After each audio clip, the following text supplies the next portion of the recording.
In this segment of the PowerPoint tutorial, I'll demonstrate how to use smart art in slides in a presentation to enhance your presentation.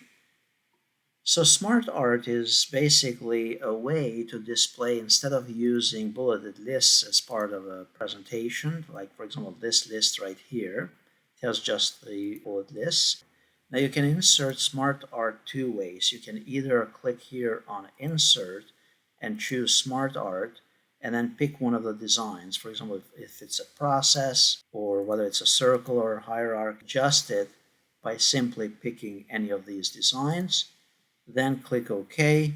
So let's say a process. Then click OK, and then type the content as part of each list. Then obviously for this tool as well, you have the Smart Art Design tools, and you can change the design of this Smart Art by clicking on the Smart Styles here on the top, or you can change the colors by picking a different design color for the slides. Notice you have some three-dimensional options as well. And then on the layouts, you can adjust the layout by changing to these designs.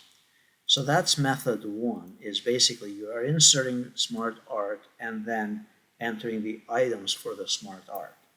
The other method is to utilize and convert a list of items that you already have as part of the slide into a smart art. And you do that by first selecting the area where you have the bulleted list. And then if you go here under the Insert tab, you can right-click here and choose Convert to Smart Art. Once you choose Convert to Smart Art, then pick what you want the design to look like.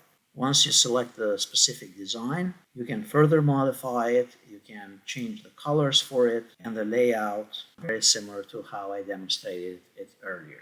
If you like this video, please press like, subscribe, and then click on the bell icon.